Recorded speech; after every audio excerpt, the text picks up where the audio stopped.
Is the Lord Jamar versus Fat Joe controversy a work?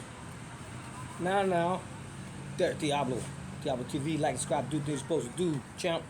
And I made one video about it. Obviously, it's a public topic.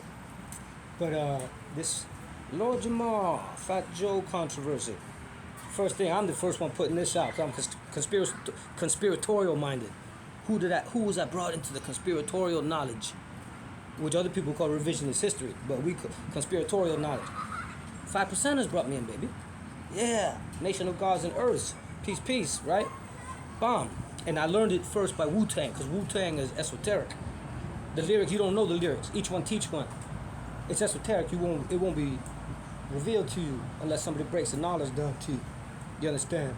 And then that knowledge comes from Master Farad Muhammad, understand, the Nation of Islam, who taught Malcolm Little, thereafter Malcolm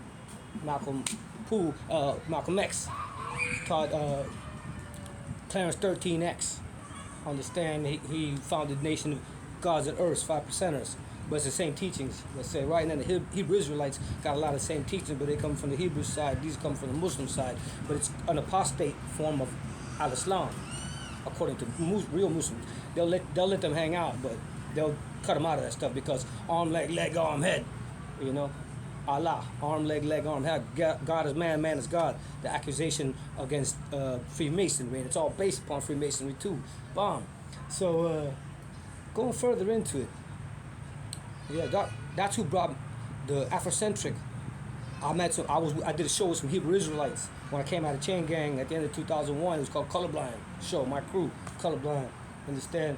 It was in West Palm. Shout out to man like Do-Rag Dennis. And from me being anti-racist skinhead and stuff, you're gonna meet other heavy people. I'm gang affiliated, so there was a group of Hebrew Israelites there. They knew about our movement. You know what I mean? I know I messed with them too, Yahweh bin Yahweh people. I was right there in Hollywood with them, Pembroke Road 441. Bomb, they had their thing, you understand? So those brothers, the Hebrew Israelites, brought me into the 9/11 conspiracy, first called In Plain Sight, the first film that started it, right? And then from there I got into the Alex Jones and all that through down. And said, how come nobody talks about immortal technique? Feel me? I don't agree with all his ideas and the colorism and stuff. It's a brilliant debate, though. Obviously, he's one of the sharpest minds we have in the entire hip-hop movement of history. And then if people are talking about conspiracy, you're a conspiracy theory as well. The top is the Afrocentric. That's where I got a lot of it from. So yeah, the immortal technique, you understand? But getting back to Lord Jamar, he's a very sharp man. So did he come up with this idea to attract attention to boom bap and golden era and OG hip hop? And then is it a work? So what's a work? A work is a pro wrestling term.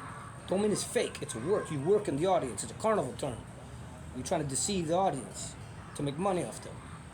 So then come from that perspective. Then you see brother like Chael Sonnen talking about it, about pride fights and stuff, and MMA fights and boxing fights. It ain't got to be like pro wrestling where there's a preconceived, agreed upon outcome and you plan it out. The superior fighter just has to, the superior fighter can control it. Who's the superior intellect of Lord Jamar and Fat Joe? Well, you know, what does intellect get you? You know, which has more money, which has more prominence? Bomb. They're both legends in hip hop. And Fat Joe, how you know he ain't bringing Brand Nubian up by talking about this and saying you the wackest one in the crew? They're not threatening each other about fighting. You know what I mean? They got themselves at the center. So I'm conspiratorial minded. Did Lord Jamar launch it all knowing how Fat Joe was going to react, like I did with Tommy Robinson and Pastor Tommy Robinson and Stephen Yaxley, to set up a boxing match? Or the two of them sitting around like saying, damn, yo, what you doing? Bah, bah, bah, bah. Nah, I'm trying to do this, I'm trying to do that. Yo, man, what I want to do is, let's come up with this, you know, blah, blah, blah. Because they got attraction to the FBA, Foundation of Black Americans, and I understand what they're about now. You know what I mean? And one thing is talking about hip-hop, in one sense, who cares? It's an art form. It doesn't affect anybody. It's subjective. However, when it comes to the reparations, slavery reparations, which I don't believe in no blanket sense, Kamala Harris going to get them? Her family of slave owners. So then by this notion, she's not black. Then, because now they're saying is Fat Joe black, because the thing about it is, to actually qualify for reparations in any legal or or any kind of sense that you could justify it, yeah, you'd have to be directly able to prove your lineage. And it don't count if you in Jamaica and somewhere else. You have to be here, and you can trace your lineage back at least to one ancestor, husband or wife that was a slave. Bomb. So, in the comments, what do you think? And nobody's putting this out there. I'm conspiratorial minded because I come from this now.